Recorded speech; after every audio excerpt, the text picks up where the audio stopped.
And in fact, here is Joe Biden at the Rose Garden announcement, saying that he isn't running for president. And he took the time to criticize, and there was some criticism that I appreciated, actually, of implying that, and I don't think he said her name directly, but implying that Hillary Clinton was a little more hawkish than he would have been.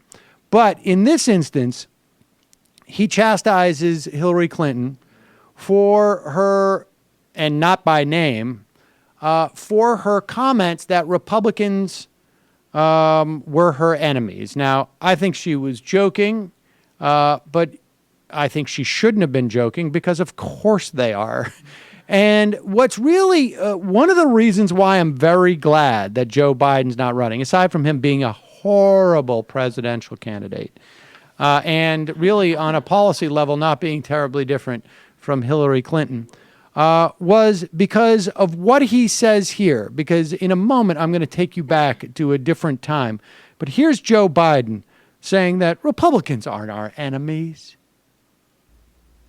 I believe we have to end the divisive partisan politics that is ripping this country apart. And I think we can. It's mean-spirited, it's petty, and it's gone on for much too long. I don't believe, like some do, that it's naive to talk to Republicans. I don't think we should look at Republicans as our enemies. They are our opposition. They're not our enemies. And for the sake of the country, we have to work together. As the president said many times, compromise is not a dirty word. But look at it this way, folks. How does this country function without consensus?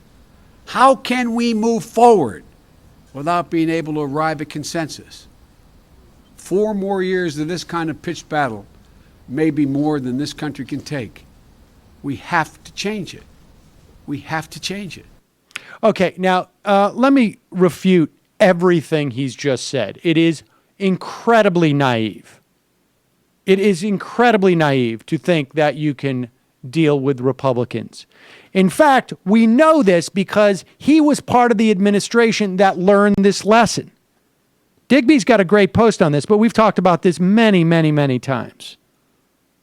Many, many times. Dan Pfeiffer, one of President Obama's closest advisors, gave an exit interview to Jonathan Chait in, I think it was New Yorker magazine.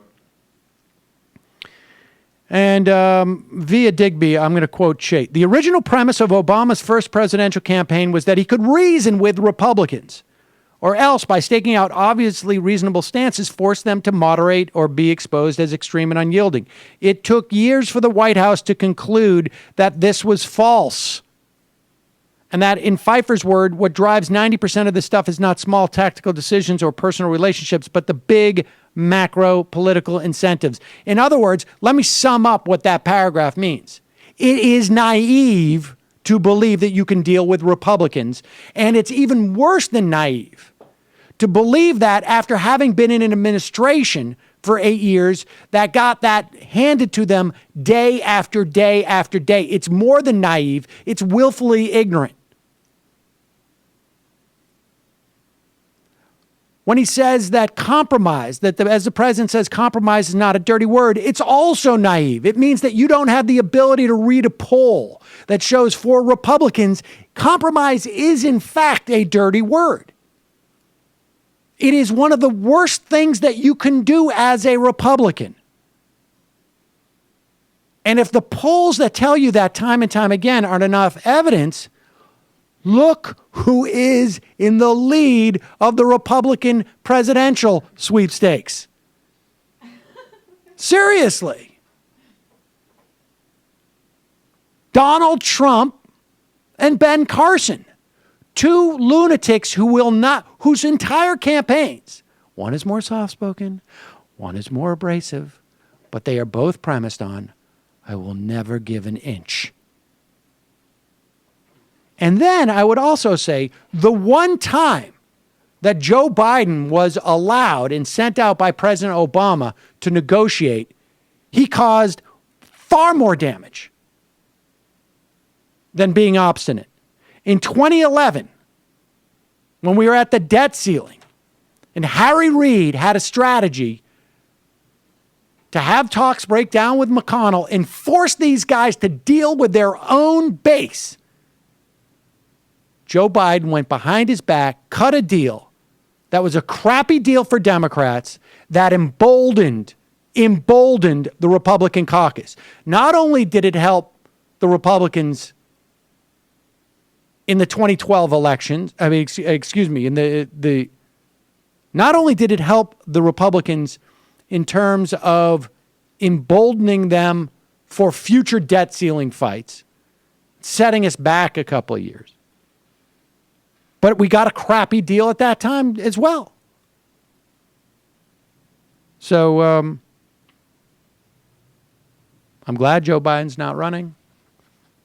Now we can just pretend that he's just this lovable, uncle-ish type of guy, and we don't have to really deal with his votes on the bankruptcy bill. I mean, on and on and on. So, if I was negotiating with Joe Biden, I would mention his son dying and look pregnantly at him. That would cause an emotional reaction in him, and he would not be able to focus. That's what I would do as a negotiator. I'd be like, your son died. Sorry, I wasn't his surgeon. oh my God. Just a little humor on my part. But I'm not politically correct. I will use children's deaths against their parents. That's how I roll. Oh my God. I wrote a book once because a lot of educators will tell you that that's the wrong thing to do. But from my perspective, that's the right thing to do. It's all you got to do is read Mein Kampf and know that's the right thing to do. You know what I'm saying? If you read Mein Kampf, that when you're dealing with a Stalinist situation, you can use people's children and family suffering to subvert the communist desire to control the world. In my experience.